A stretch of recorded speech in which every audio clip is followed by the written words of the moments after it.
नमस्कार साथियों, जय श्री महाकाल। आज हम पढ़ने वाले हैं केमिस्ट्री का एक बहुत ही इंटरेस्टिंग टॉपिक जिसे हम हाइड्रोकार्बन कहते हैं और सामान्य तौर पर इसे हम ईंधन के रूप में जानते हैं। क्या होते हैं हाइड्रोकार्बन देखते हैं और इसकी पूरी श्रृंखलाओं के बारे में हम आज चर्चा करने वाले हैं। तो पूरा आपका ध्यान यहीं पर रहे। देखिए, जिसका हम अध्ययन करने वाले हैं वो है हाइड्रोकार्बन। क्या होता है हाइड्रोकार्बन? जैसा कि नाम से स्पष्ट है, हाइड्रो प्लस कार्बन, जिसमें दो तत्व एक दूसरे के साथ में बंधित हैं। पहला जो तत्व है वो हाइड्रोजन, दूसरा जो है वो कार्बन। ऐसे यौगिक जो हाइड्रोजन और कार्बन से मिलकर बने हो उन्हें ही हम हाइड्रोकार्बन कहते हैं। अब इन्हें सामान्य रूप से हम ईंधन के रूप में जानते हैं। इन्हें हम ईंधन भी कहते हैं। ईंधन या फ्यूल जो होता है वो यही होते हैं। अब इसमें हाइड्रोजन और कार्बन जो होते हैं इनका बंधन किस प्रकार से होता है, इसके आधार पर इनकी अलग अलग श्रेणियां होती है, अलग अलग इनके ग्रुप होते हैं। जैसा कि बात करते हैं कि हाइड्रोजन की जो वैलेंसी होती है, हाइड्रोजन की संयोजकता होती है, वो तो होती है केवल एक। और अगर मैं कार्बन की बात करूं तो कार्बन की जो वैलेंसी है वो होती है 4।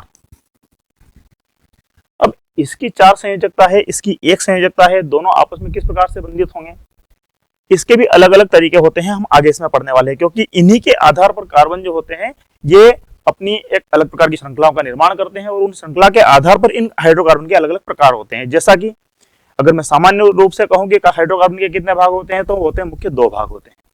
कौन कौन से? पहला होता है चक्रीय, और दूसरा होता है इसका अपोजिट अचक्रीय।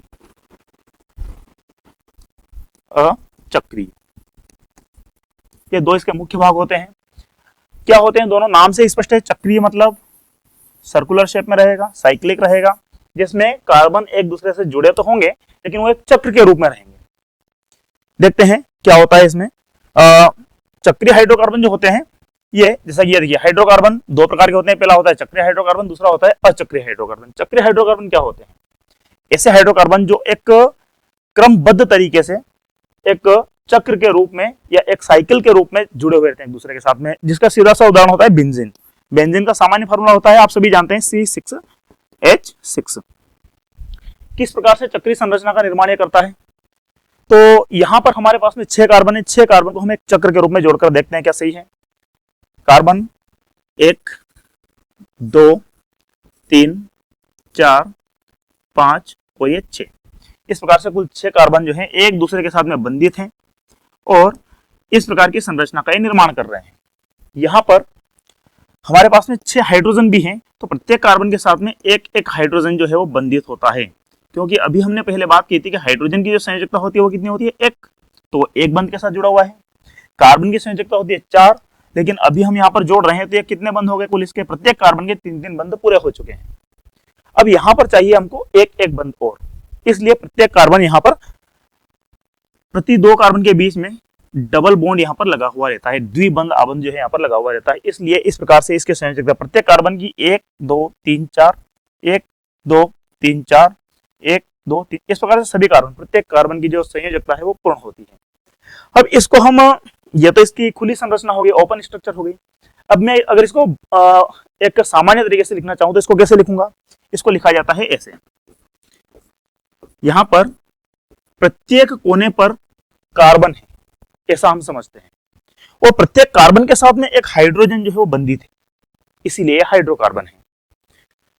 अब ये तो हम समझ गए कि कार्बन भी है और हाइड्रोजन भी है, लेकिन इनके बाद साथ में जो द्विबंध लगा हुआ है सभी जगह, वो कहां है?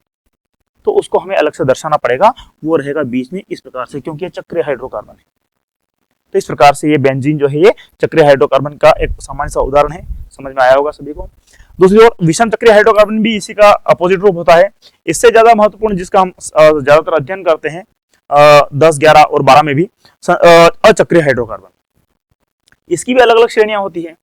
कौन कौन सी श्रेणियां होती है उनके ऊपर हम बात करते हैं। अचक्रीय हाइड्रोकार्बन, जैसा कि नाम से स्पष्ट है कि जिसमें किसी प्रकार का कोई चक्र नहीं होगा, और चक्र नहीं होगा तो इसमें एरोमेटिक तरीके से जुड़े हुए होंगे, एक श्रृंखलाबद्ध तरीके से हाइड्रोजन और कार्बन ये अपनी श्रृंखला बनाए हुए होंगे, और श्रृंखला का अगर निर्माण होता है तो वही श्रृंखलन का गुण भी कार्बन की एक विशेषता होती है। तो यहाँ पर हम बात करते हैं एल्केन। ये एल्केन क्या होता है?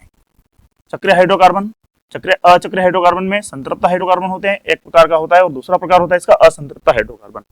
तो ये जो संतृप्त हाइड्रोकार्बन है ये क्या होता है? संतृप्त हाइड्रोकार्बन ऐसे हाइड्रोकार्बन जिनमें प्रत्येक कार्बन के बीच, चूंकि हाइड्रोजन के बीच में तो सिंगल बॉन्ड ही रहेगा, एकल बंध ही रहेगा, लेकिन अगर हम बात करें कि यहाँ पर 2 या 3 या 4 कार्बन अगर होते हैं तो उनके बीच में भी केवल एक ही बंध रहेगा। तो ऐसे समस्त हाइड्रोकार्बन जिनके बीच में केवल और केवल एकल बंध के साथ अपनी संयोजकता पूरी करते हैं, अपना बंधन पूर्ण करते हैं, वे समस्त हाइड्रोकार्बन क्या कहलाएंगे? संतृप्त हाइड्रोकार्बन कहलाएंगे। ठीक इसके अपोजिट बात करते हैं असंतृप्त हाइड्रोकार्बन की। ऐसे हाइड्रोकार्बन जो द्विबंध या त्रिबंध आबंध के द्वारा एक दूसरे के साथ में युग्मन करते हैं, अपना जो यौगिक है वो निर्मित करते हैं, तो ऐसे हाइड्रोकार्बन कहलाते हैं असंतृप्त हाइड्रोकार्बन।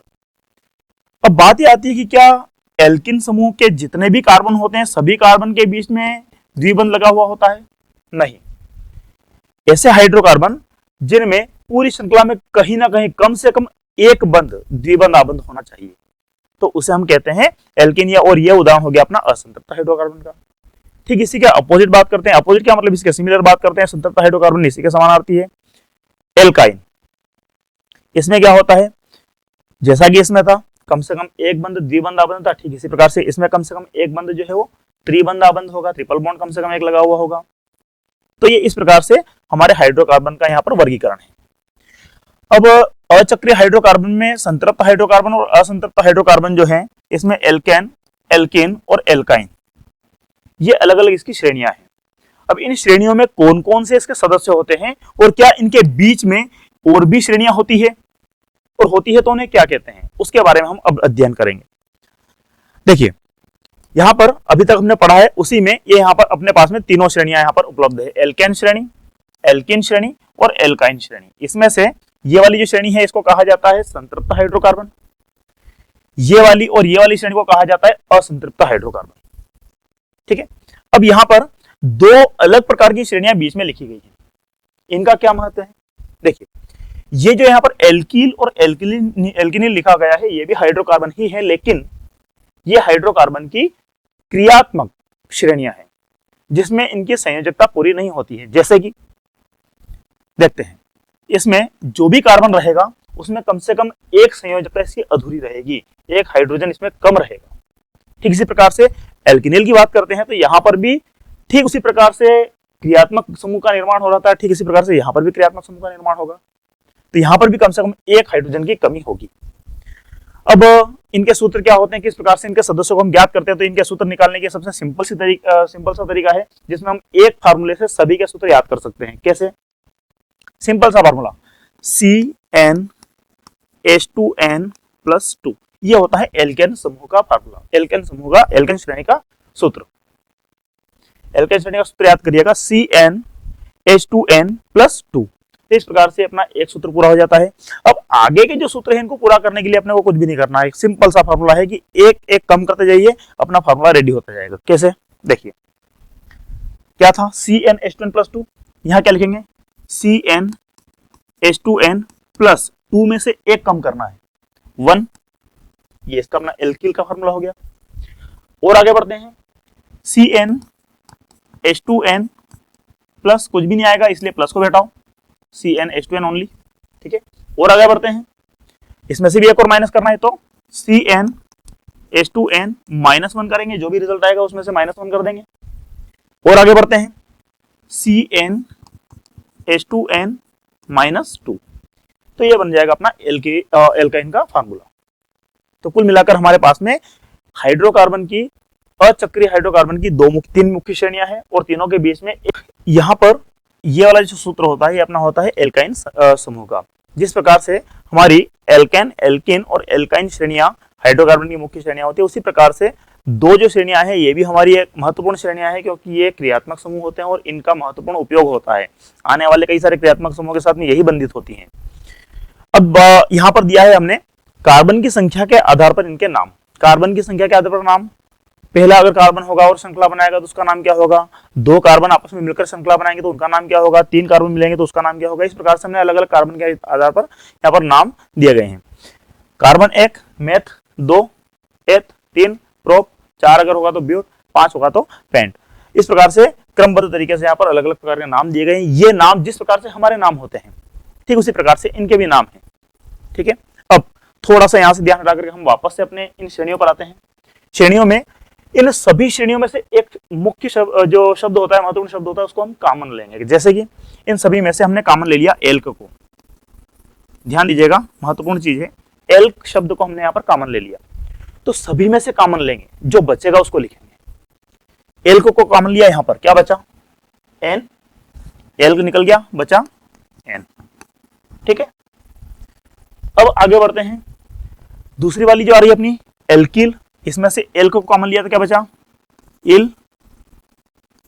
तीसरे में एल्किन में एल्क को कॉमन लिया तो क्या बचा, इन।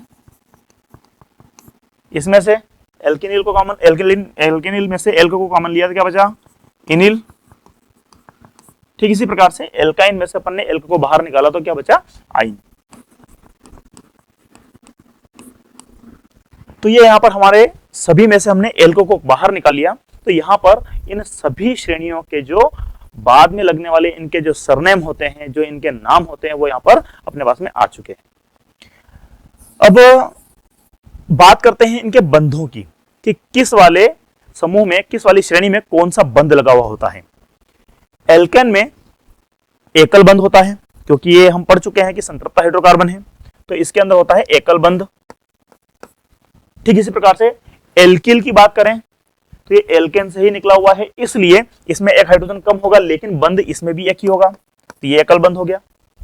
ठीक इसी प्रकार से बात करते हैं एल्किन की, तो हमने पहले वर्गीकरण में पढ़ा है कि एल्किन जो है असंतृप्त हाइड्रोकार्बन है, इसके अंदर द्विबंध आबंध होता है, इसलिए इसको डबल बॉन्ड से रिप्रेजेंट किया जाता है।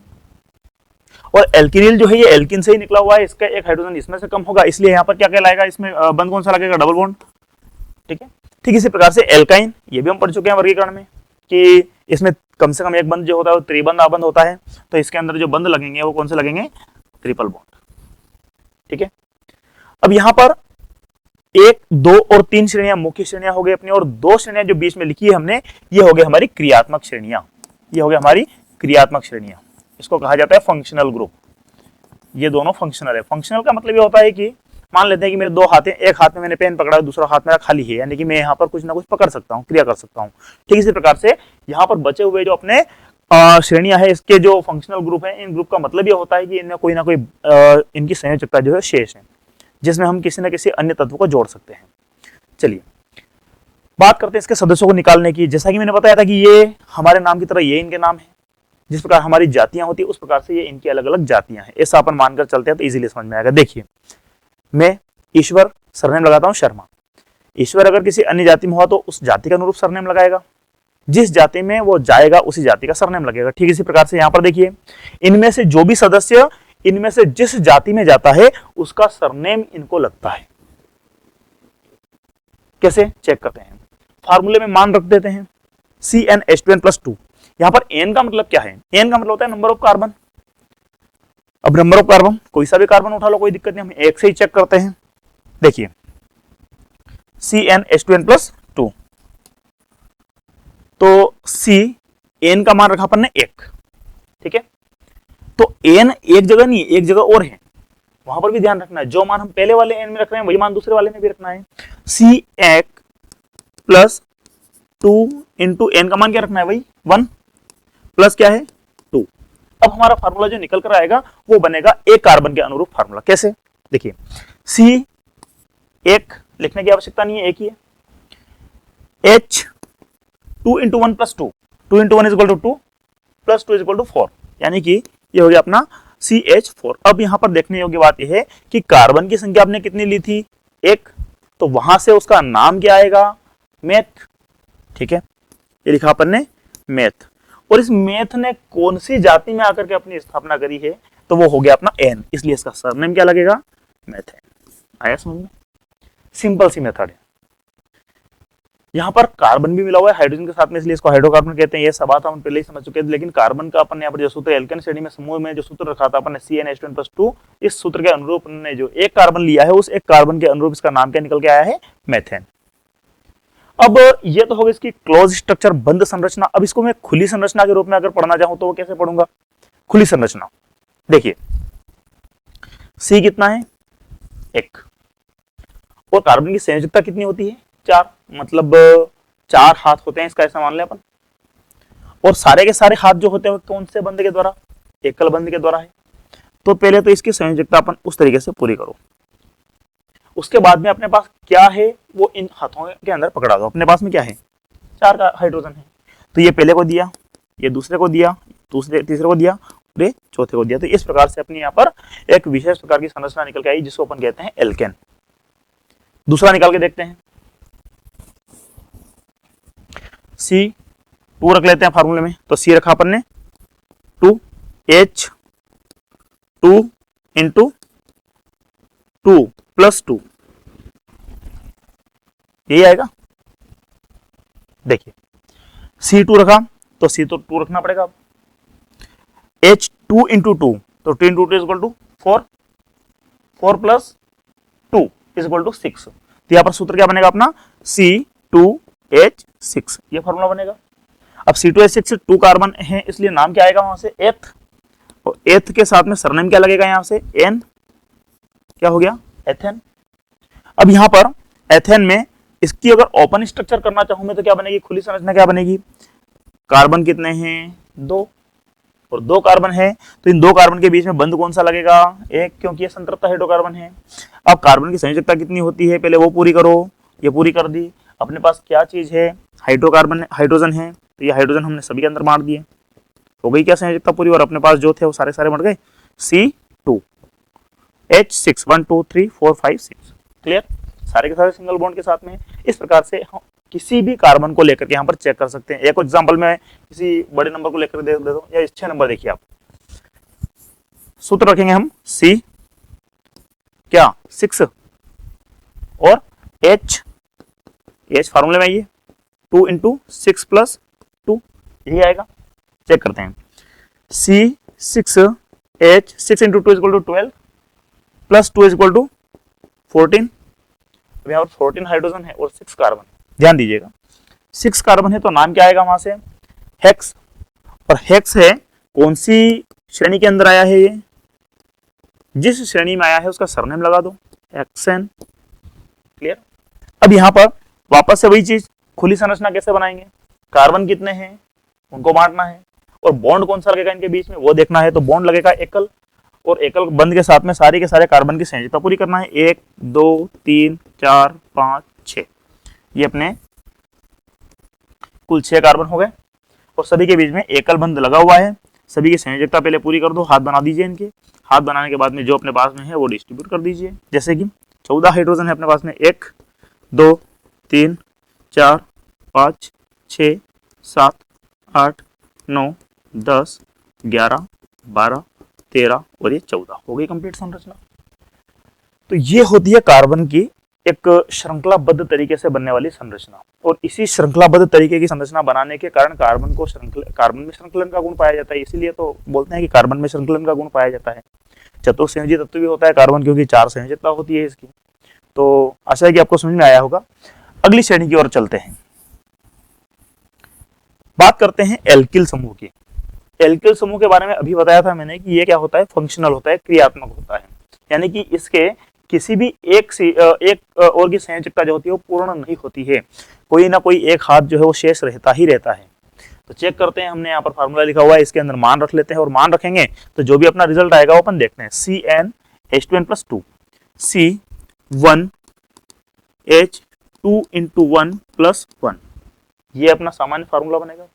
इसके आधार पर हम यहाँ पर रिजल्ट जो लाएंगे वो क्या आना चाहिए, C1 है, लिखने की आवश्यकता नहीं है, कोई दिक्कत नहीं है।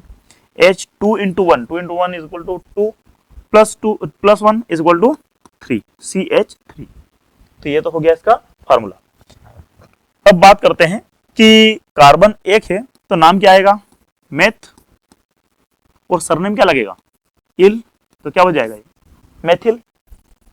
खुली संरचना की बात करें तो कार्बन की संयोजकता कितनी होती है, 4 होती है, हम जानते हैं। अपने पास में जो है वो डिस्ट्रीब्यूट कर दो, क्या है, हाइड्रोजन है, कितने हैं, 3 है, 1 2 3, ये क्या हो गया, ये रह गया अपना यहाँ पर क्रियात्मक, यानी कि यहाँ पर कुछ भी जुड़ा हुआ नहीं है, ये वाला हाथ इसका खाली रह गया और ये खाली रह गया, इसीलिए इसको कहा जाता है फंक्शनल ग्रुप, क्रियात्मक समूह, ये किसी अन्य के साथ में क्रिया करेगा।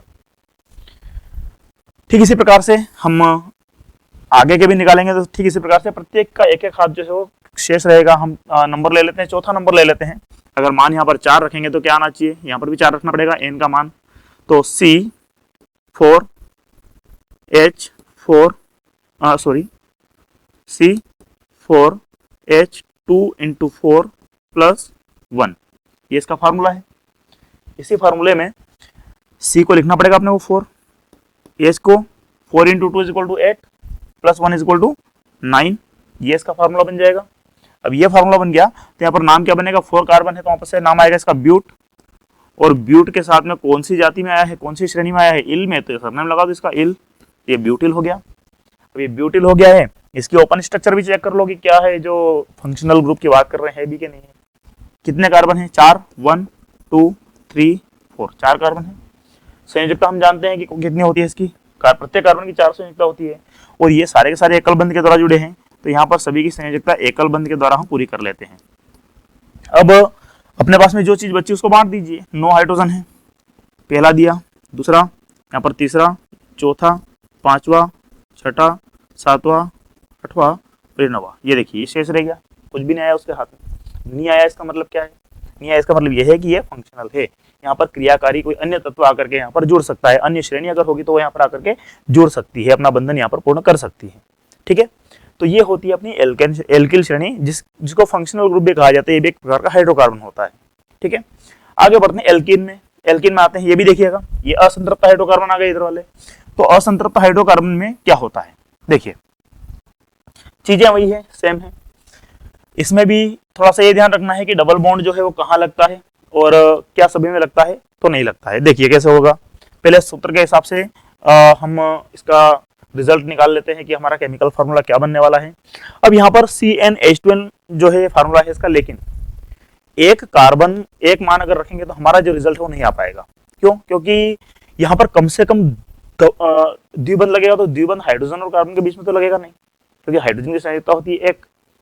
इसके लिए हमें कम से कम 2 कार्बन यहाँ पर चाहिए, और 2 कार्बन चाहिए तो इसके लिए हमें यहाँ पर 2 से इसको शुरू करना पड़ेगा, यानी कि फार्मूला कम से कम क्या बनाना पड़ेगा अपने को, C2H2 इंटू 2, ये इस प्रकार से फार्मूला बनेगा। अगर 1 रखेंगे तो रिजल्ट तो आ जाएगा, केमिकल फार्मूला भी बन जाएगा हमारा, लेकिन हम जब इस स्टेज पर आएंगे कि इसके साथ बंधन कैसे करें, तो एकल कार्बन में कोई बंधन भी नहीं होता है, तो इसलिए हम यहां से शुरू करके देखते हैं। देखिए लिखेंगे C2H2 इंटू 2 इक्वल टू कितना होता है, 4, तो C2H4। चेक करते हैं इसका नाम क्या, पहले नाम निकाल लेते हैं। 2 कार्बन है तो क्या बनेगा यहाँ पर, एथ, और सरनेम क्या आएगा इसका, इन, तो क्या बन गया है, एथिन।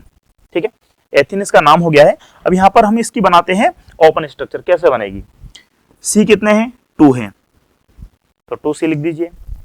अब वैलेंसी 4 होती है, लेकिन रूल्स को फॉलो करना है, डबल बॉन्ड लगाना है, तो डबल बॉन्ड कहाँ लगेगा, हाइड्रोजन और कार्बन के बीच में लगेगा क्या, नहीं, लगेगा कार्बन कार्बन के बीच में, तो ये कार्बन और कार्बन के बीच में लगा दिया हमने डबल बॉन्ड।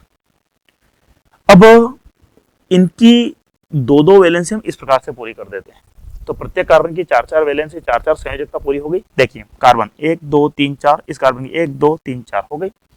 अब अपने पास में जो बचा उसको बांट दीजिए, जैसे कि हाइड्रोजन 1 या हाइड्रोजन 2 या हाइड्रोजन 3 या हाइड्रोजन 4, इस प्रकार से अपनी संयोजकता इसकी पूरी होगी। तो डबल बॉन्ड लगेगा, कहाँ लगेगा, 2 कार्बन के मध्य में। चलिए आगे बढ़ते हैं और आगे जाते हैं, कोई सा भी नंबर लेते हैं, 3 लेकर देखते हैं, 3 लेकर देखते हैं। मान लेते हैं यहाँ पर 3 रख रहा हूँ मैं, 3, तो यहाँ पर भी 3 रखना पड़ेगा। तो C कितना हो गया, 3, H कितना हो गया, 3 इंटू 2 कितना हो गया, 6। ठीक है, अब यहाँ पर 3 कार्बन है तो नाम क्या बन रहा है, वहां से देखिए प्रोप, तो प्रोप नाम बन रहा है, तो ये प्रोप, सरनेम क्या लगेगा, इन, तो ये हो गया अपना प्रोपीन।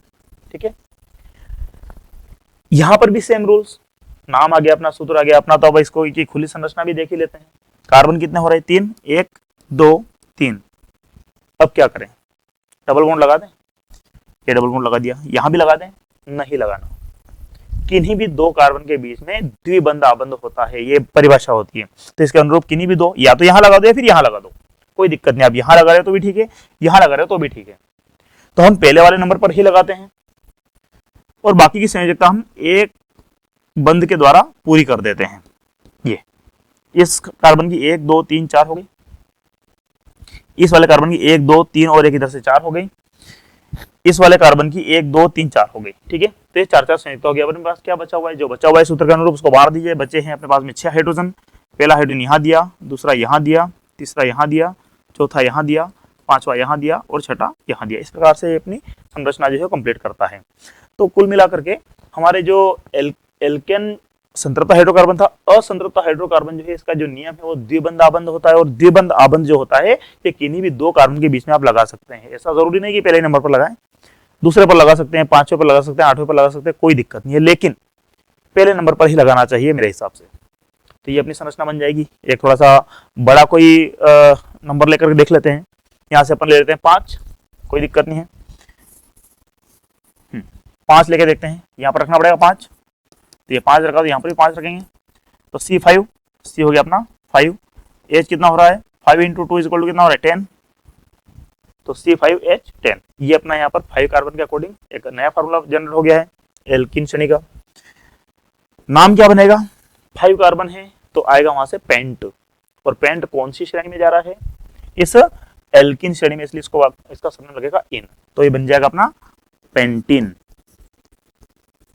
बन गया अपना पेंटीन। ठीक है, अब इस पेंटीन में वही ओपन स्ट्रक्चर कैसे बनेगी?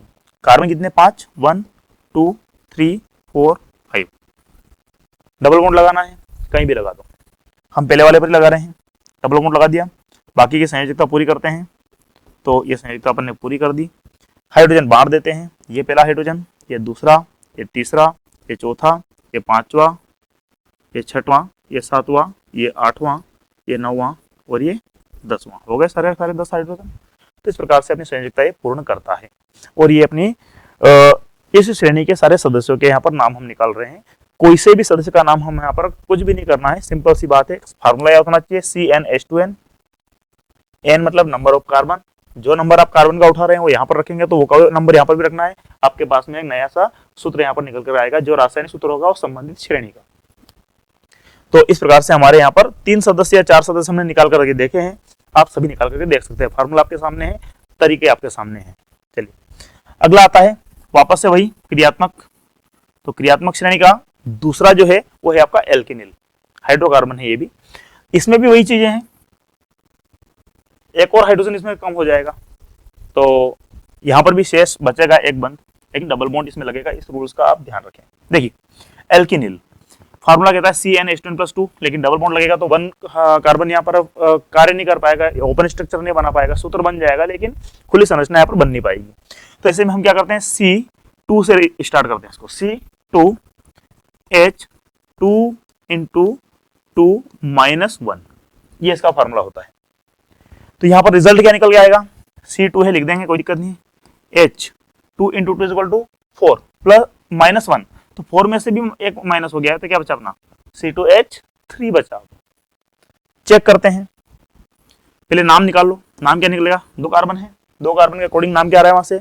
एथ, और एथ के ऊपर सरनेम क्या लगेगा? इनिल। तो क्या हो जाएगा अपना? एथिनिल। क्या हो जाएगा? एथिनिल। और ये एथिनिल का फार्मूला हो गया C2H3। अब यहां पर इसको हम खुली संरचना के रूप में देखना चाहेंगे तो कैसा बनेगा? C कितने हैं? 2। रूल्स क्या कहता है? डबल बॉन्ड लगा दो और उसके बाद में संयोजकता पूरी कर दो। इनकी दी संयोजकता अपन ने पूरी कर दी। अभी हाइड्रोजन नहीं दिए हैं, पूरी करने से मतलब ये है कि उसके हाथ बनाए हैं। अभी इस बचे हुए हाइड्रोजन दे दो। देखो ये 1, ये 2, ये 3, बचा क्या? एक और नहीं बचा, नहीं बचा, इसलिए ये क्या हो गया? फंक्शनल, क्रियात्मक हो गया। तो ये भी समझ में आया। एक और एग्जांपल इसका देखते हैं, इसके बाद में आप रूल्स के अकॉर्डिंग बना लीजिएगा। कोई सा भी नंबर ले लेते हैं, इसमें से 4 नंबर लेके देखते हैं। तो हमने रखा यहाँ पर C4, यहाँ 4 रखेंगे तो यहाँ पर भी 4 रखना पड़ेगा। तो सूत्र क्या निकल कर आएगा? C4H 4 × 2 = 8 - 1 = 7। ठीक है, तो ये हमारा यहाँ पर एक नया फार्मूला निकल करके आ गया है एल्केनिल समूह का, चौथा कार्बन। तो C4 H2 इंटू 4 -1 रिजल्ट आया अपने पास में C4H7। 4 कार्बन है इसलिए नेम क्या निकल के आएगा, देखिए 4 कार्बन है तो नेम निकल के आएगा ब्यूट। तो यहां पर लिखते हैं अपन ब्यूट और सरनेम क्या लगेगा, इनिल, लगा दिया अपन ने ब्यूटी नील। ठीक है, ये यहाँ पर अपना नाम निकल के आ गया। वही चीज वापस से इसकी खुली संरचना कैसे बनाएंगे, तो C4 है 1 2 3 4। देखिए रूल्स कहता है कि डबल बॉन्ड लगाइए। डबल बॉन्ड कहाँ लगेगा, किन्हीं भी 2 कार्बन के बीच में लगाना है। हम पहले वाले पर ही लगाते हैं, ये लगा दिया।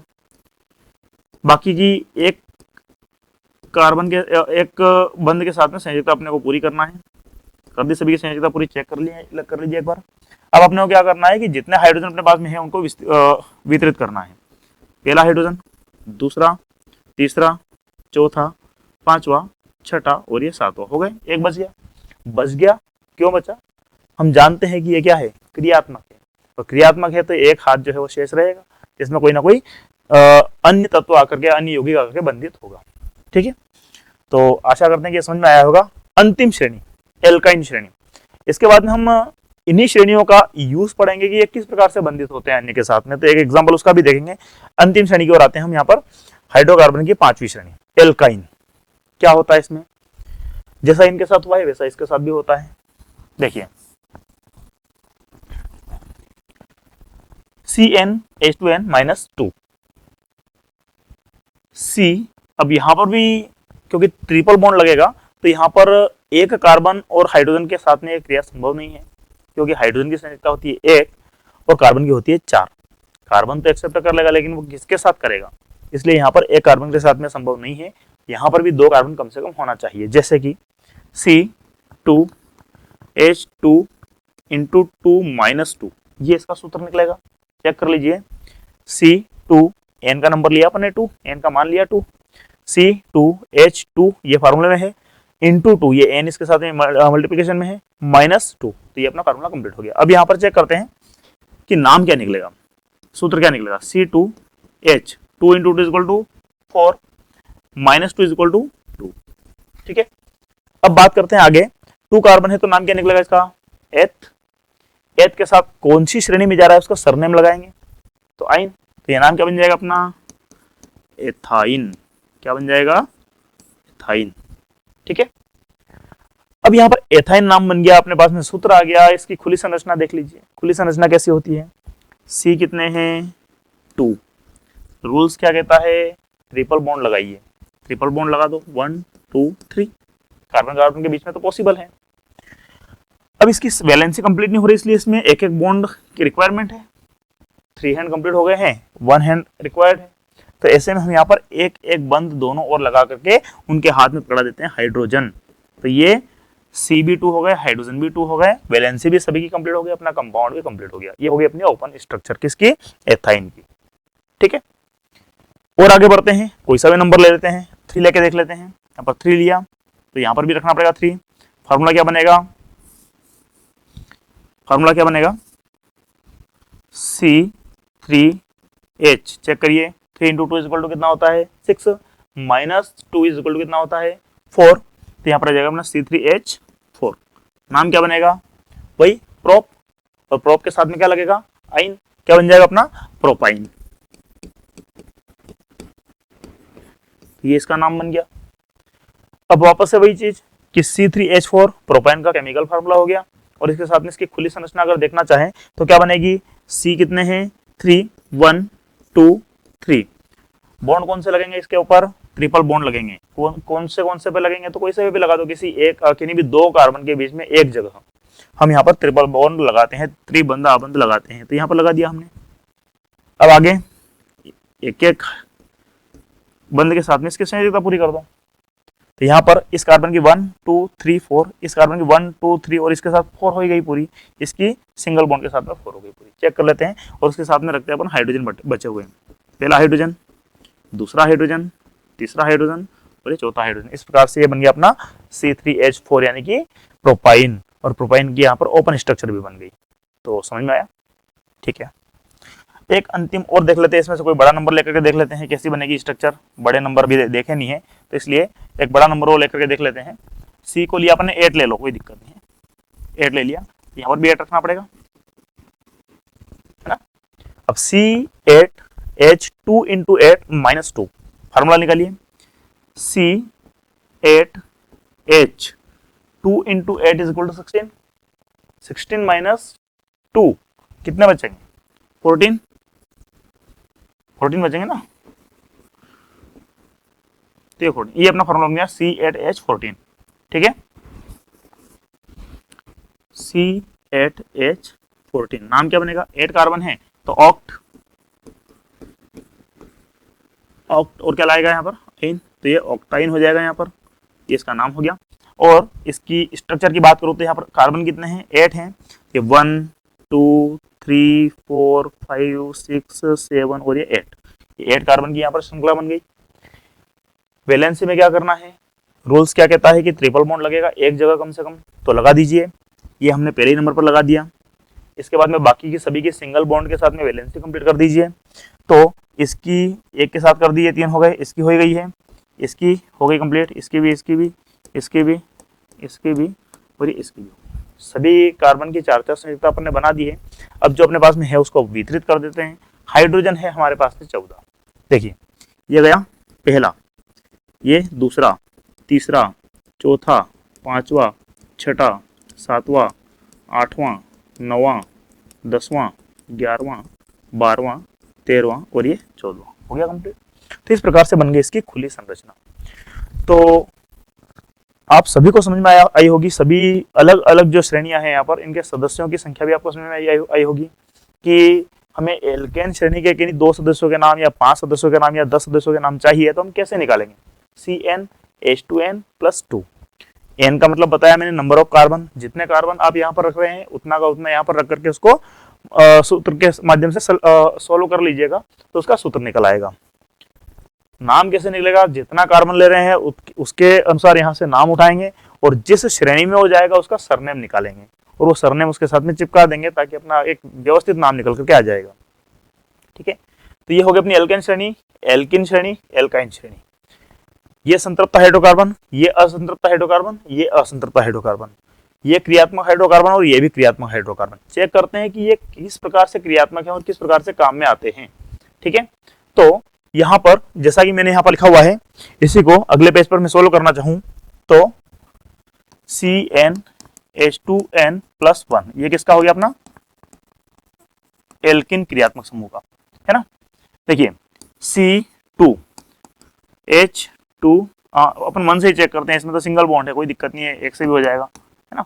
ये C1H2 इंटू 1 + 1 ये अपना फार्मूला निकलेगा। इसमें यहाँ पर C1 है, लिखने की आवश्यकता नहीं है। H2 इंटू 1 = 2 + 1 = 3 ये अपना यहाँ पर फार्मूला निकला। 1 कार्बन है इसलिए क्या बोलेंगे इसको? मेथ, और सरनेम क्या लगेगा? इन, इसलिए बोलेंगे इसको मेथिन। सॉरी इन नहीं आएगा, ल आएगा, ये लगेगा इसमें मेथिल। तो यहां पर ये मेथिल बन गया अपना CH3, इसको बोलते हैं अपन मेथिल। और ये जो मेथिल है इसकी ओपन स्ट्रक्चर की बात करूंगा मैं तो ये बनेगा अपना C और H3 है इसलिए H, ये H और ये H। ये एक जो संयोजकता है इसकी शेष बची है। अब ये एक संयोजकता शेष बची है तो इसका क्या करना? इसके साथ में किसी अन्य क्रियात्मक समूह को जोड़ना। कैसे जोड़ना? अन्य क्रियात्मक समूह कई सारे होते हैं, कीटोन होता है, कार्बोक्सिलिक होता है, एसिड वो अपना एल्कोहल होता है। तो किसी भी एक क्रियात्मक समूह यहाँ पर जोड़ लेते हैं। एल्कोहल क्रियात्मक समूह सभी जानते होंगे, जिससे अपन OH के थ्रू रिप्रेजेंट करते हैं, इसको ऐसे लिखा जाता है OH। तो ये अपना एल्कोहल क्रियात्मक समूह होता है। इसमें भी ऑक्सीजन की जो संयोजकता होती है वो 2 होती है, हाइड्रोजन की 1 होती है, तो ये तो पूर्ण है, लेकिन ऑक्सीजन की 2 होती है, जिसमें से एक हाइड्रोजन के साथ बंधित है, एक इसकी भी शेष है, तो ये भी फंक्शनल है। इसको अगर मैं इसके साथ जोड़ूंगा तो ये क्या बन जाएगा? इस प्रकार से संरचना बनेगी, ये हाइड्रोजन, ये और ये ऐसी संरचना तो ये थी पहले से। इसके साथ में इसको जोड़ूंगा तो ये बनेगी अपनी इस प्रकार से संरचना, ये बनेगी। और अगर मैं इसको सम्मिलित रूप से लिखना चाहूँ तो क्या बनेगा? CH3, ये तो था इसी पहले से CH3, CH3 और ये क्या जोड़ा बाद में अपन ने? OH हुआ। क्रियात्मक समूह के साथ में जुड़ गया और जुड़ा था कि यहाँ पर नई चीज बन करके आई हमारे सामने। क्या चीज बनी? CH3 को नाम क्या दिया था अपन ने, मेथिल, तो इसको हम वही लिखेंगे मेथिल। और ये क्या लाए थे हम, OH क्या है, एल्कोहल है, तो इसको यहां लिखेंगे एल्कोहल। ठीक है, बन गया अपना मेथिल एल्कोहल। अगर इसको IUPAC के अंतर्गत लिखा जाए तो ये क्या बन जाएगा अपना, मेथेनॉल। ठीक है, तो उम्मीद है कि आप सभी को ये जो वीडियो है बहुत अच्छे से समझ में आया होगा, सभी को पसंद भी आया होगा। इन सभी में सबसे महत्वपूर्ण जो चीज़ है वो ये है कि सभी के फार्मूले आपको याद होना चाहिए। सभी श्रेणियों के जो सदस्य निकलेंगे वो इन्हीं फार्मूलों की सहायता से निकलेंगे। और किस जगह पर किस प्रकार का बंध लगेगा, उसके अकॉर्डिंग उनके क्या क्या सरनेम लगने वाले हैं, क्या क्या उनके बाद में अनुलग्न लगने वाले हैं। तो ये अनुलग्न है उनके, जिन कार्बन को आप उठाएंगे यहाँ से उसका नाम लगेगा, उसके अनुलग्न में ये शब्द जोड़े जाएंगे जिस श्रेणी में वो जाएगा। तो आई होप कि ये वीडियो आपको बहुत पसंद आया होगा और उम्मीद करते हैं कि आप आगे भी इस प्रकार से साथ देंगे। बहुत बहुत धन्यवाद।